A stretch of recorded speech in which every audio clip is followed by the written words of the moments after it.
Some 850 people left the UK to join the so-called Islamic State. Around half have already come back. Some working against extremism say there needs to be more focus on what caused her to go to prevent others doing the same. I realise that she is a bit of the poster girl of, of that phenomenon of those young girls going off to join Daesh. But if we take stock of what's happened, we need to see how did she get there and how can we stop other people from going down that route. The Home Secretary has said he would prevent people in terrorist organisations returning to Britain. It's unclear what that will mean for Shamima Begum, who was just 15 when she left the UK for Syria. Sophie Long, BBC News. Well, Nicola Benyahia is a psychotherapist who runs a counselling service for families affected by radicalisation. She set it up in 2015 after her teenage son, Rashid, left the country and travelled to Syria to join IS. Well, he was killed 6 months later.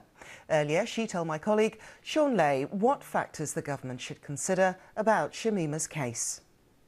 I think the whole thing needs to be, it's a case-by-case situation with any individual that's made that choice to go over and join sort of Daesh. I think a thorough assessment of the individual is required, and then to process any investigation and possibly prosecution.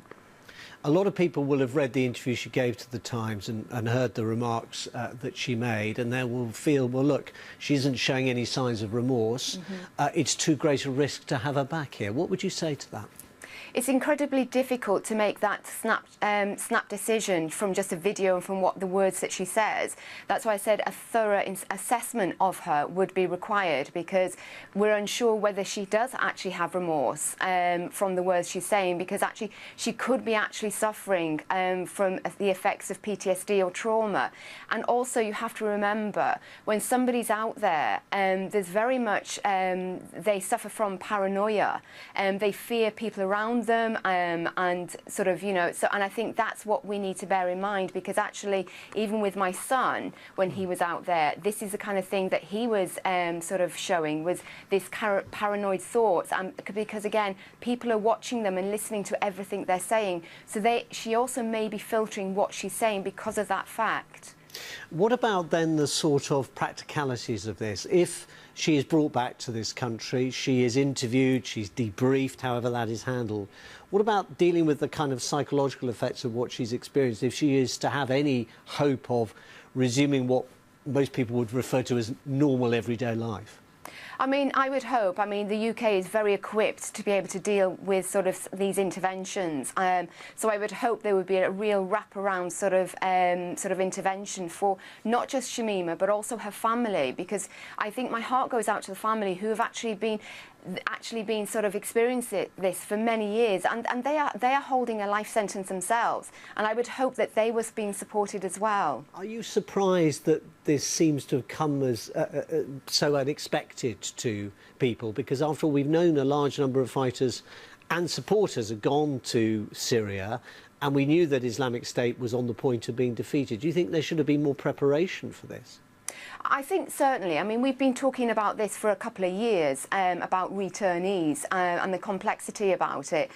So I think it shouldn't come to a shock to any of us, because, again, we have been talking about this. I mean, obviously, for the public, it's security and safety is paramount, but we also have to sort of think about how we are going to, if we do decide to bring these people back.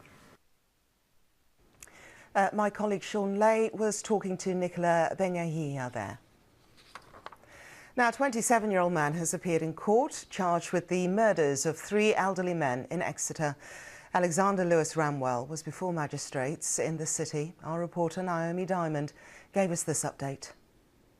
Alexander Lewis Ramwell appeared here at Exeter Magistrates Court this morning during a very short 2-minute hearing. During that time, the charges were read to him. He faces 5, 3 of which are charges of murder, and those are of 80-year-old Anthony Payne, who was found dead at his home in the city earlier this week, and Richard and Roger Carter, 84-year-old twins, who were also from the city. And the charges relate to incidents between the 10th and the 12th of February. Now, he was also facing a further 2 charges. That's of grievous bodily harm with intent, and they relate to a further 2 incidents in Goodley in North Devon on the 9th of February and Exeter on the 11th of February. Well, as I say, during the very short 2-minute hearing today, he was remanded in custody and will appear at Exeter Crown Court on Monday morning. That was Naomi Diamond there. The disgraced former Catholic Cardinal Theodore McCarrick has been dismissed from the priesthood over charges of sexual abuse. McCarrick, who's a former Archbishop of Washington, D.C., resigned last year and has been living in seclusion. He'd said that he couldn't remember an alleged case of sexual abuse of a 16-year-old boy which took place more than 50 years ago. Archbishop Charles Scicluna, who has been appointed with addressing the abuse crisis, says the decision to defrock McCarrick shows that bishops are not above the law. Well, the decision to dismiss a bishop from the clerical state is always a very grave and serious decision which is never taken lightly.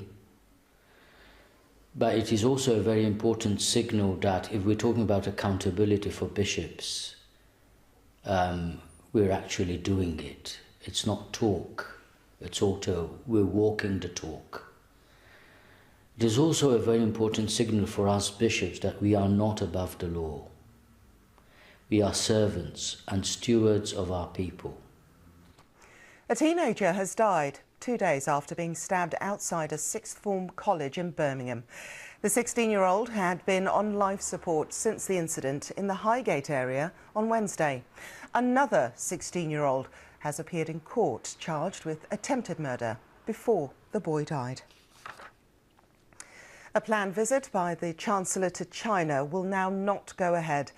The news comes following reports that Beijing pulled out of trade talks after the Defence Secretary, Gavin Williamson, indicated that the UK may be willing to deploy a warship in the Pacific. Well, earlier I spoke to our political correspondent, Jonathan Blake, who told me cancellation of the trip was confirmed by the Treasury earlier this morning. Philip Hammond is not travelling to China as it stands, and they've also said that no trip was ever announced or confirmed, and that is true. But there have been some plans in the works for some time for Philip Hammond to make a brief visit to China and hold trade talks with senior members of the Chinese government. And this is, of course, at a key time in the run-up to Brexit when the UK will be looking to boost its trade links with the country. And while a source here has told me that no final decision has been taken on this visit, it does seem clear, at least from the Chinese side, that it's not going to happen for now. And as you mentioned, this comes a few days after the Defence Secretary, Gavin Williamson, made that speech, which some interpreted as being on the hostile side towards China, talking about sending HMS Queen Elizabeth on its maiden voyage to the Pacific and the UK having a permanent presence in the region, also saying that China was developing its modern military capability and commercial power. Now, any suggestion that that speech has caused China to pull the plug on this visit is being played down or denied officially. But I think it's fair to say that the comments did raise eyebrows and it's probably not helped things. OK. Well, talk about helping things and playing things down. What does it actually say about UK-China relations at the moment? Well, it's interesting because on the one hand, you've got the clear concern which Gavin Williamson has expressed about China's growing military power and reach and influence in the world and the need to perhaps counter that or keep a check on it somehow. And then also this importance that Philip Hammond is clearly keen to pursue of a close economic relationship with China. China is Britain's 5th largest trading partner. Our relationship is worth around £60 billion a year with China. And after Brexit, when the UK is of course able to do more bilateral trade deals, the government will undoubtedly be looking to improve on that and build on that. But this episode demonstrates that it's going to be a particularly sensitive relationship and at times a difficult one to handle. That was John.